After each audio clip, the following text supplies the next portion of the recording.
काल रोजी आमच्याकडे ज्ञानेश्वर महादेव वीर हे मुख्य व्यवस्थापक आहे ज्ञानेश्वर माऊली समाधी संस्थानाचे यांची आमच्याकडे काल सायंकाळी तक्रार प्राप्त झाली। त्यांच्या तक्रारी अनुषंगाने आळंदी पोलीस स्टेशनला गुन्हा दाखल करण्यात आलेला आहे। त्यामध्ये त्यांची तक्रार अशी आहे की त्यांच्या संस्थानामध्ये सेवक म्हणून काम करणारा विशाल बाळू वारुळे वय 33 वर्ष राहणार 24वाडी मूळ राहणार नारायणगाव जुन्नर हा मागील जानेवारी महिन्यापासून हा त्यांच्या संस्थानामध्ये काम करतोय सेवक म्हणून आणि या महिन्यातल्या 12, 13 आणि 16 तारखेला सीसीटीव्ही फुटेज त्यांनी चेक केला असता त्यांच्या असं लक्षात आलं की मंदिरामध्ये ज्या दानपेट्या ठेवलेल्या आहेत त्या दानपेट्यामधील पैसे काढण्याची कॅशियर बरोबर पैसे दानपेटीमधून काढून कॅशियर रूम मध्ये जमा करण्याची जबाबदारी त्याच्याकडे सोपवण्यात आली होती आणि त्याने त्या दानपेटीमधून पैसे काढत असताना त्यातील काही पैसे हा त्याच्याबरोबर असलेल्या थैलीमध्ये तो टाकून ते लपून तो घेऊन जात होता आणि कॅशियर रूम मध्ये लपून ठेवून घरी जाताना ते पैसे घेऊन जात असल्याचं त्यांना सीसीटीव्ही फुटेजमध्ये दिसून आलं होतं। सदरचं सीसीटीव्ही फुटेज त्यांनी बघितल्यानंतर पोलीस स्टेशनला तक्रार दिली। त्यावरून आळंदी पोलीस स्टेशनला सदर सेवकाविरुद्ध गुन्हा दाखल करण्यात आला होता।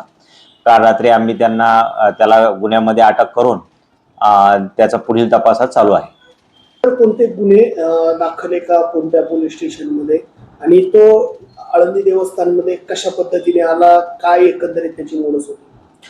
मंदिर प्रशासनाकडून मिळालेल्या माहितीप्रमाणे तो 1.5 ते पावणे 2 वर्षापूर्वी आळंदी मंदिरामध्ये सेवक म्हणून काम करत होता। सुरुवातीला त्याने अन्नदान विभागामध्ये काम केलं आणि मागच्या जानेवारी महिन्यापासून तो कॅशियरला दानपेटीतील रक्कम काढण्यासाठी मदतनीस म्हणून काम करत होता। त्याच्यावर काही इतर गुन्हे दाखल आहेत तर याबाबतची माहिती आम्ही तो राहत असलेल्या नारायणगाव जुन्नर यवत या पोलीस स्टेशनकडे मागणी केलेली आहे। ती माहिती प्राप्त झाल्यानंतर त्याप्रमाणे पुढील तपास केला जाईल। त्याच्याकडे किती रक्कम आढळून आली? कारण प्रथम 15,000 दिसून येते, नक्की किती रक्कम त्याच्याकडे आढळून आलेली आहे आणि अजून तपासात कोणत्या कोणत्या गोष्टी पुढे येणं गरजेचं आहे? जी प्रथम तक्रार प्राप्त झालेली आहे ती 3 दिवसाच्या फुटेजच्या अनुषंगाने सरासरी अंदाजे 5,000 प्रमाणे रक्कम त्यांनी चोरी केली असावी अशी 15,000ची आमच्याकडे प्रथम तक्रार प्राप्त झाली होती। त्याला अटक केल्यानंतर आम्ही जी त्याची घरजडती घेतली त्यामध्ये त्याच्या घरामध्ये 3,83,000 रुपये जवळपास हे रिकवर झालेले आहेत। त्याबाबत ती अमाऊंट कुठली आहे नेमकी आणि त्याबाबतचा तपास आम्ही त्याच्याकडे करत आहोत। यामध्ये अजून देवस्थानमधील कोणी सहभागी आहे का? याच्यावरती कोणी ही जबाबदारी दिली होती त्यांचा काही तपास करण्यात आला आहे? जी प्राप्त तक्रार आहे त्या तक्रारीच्या अनुषंगाने आम्ही अजून जे बाकी शिल्लक फुटेज आहे ते फुटेज सुद्धा सगळे आम्ही तपासणी करत आहोत।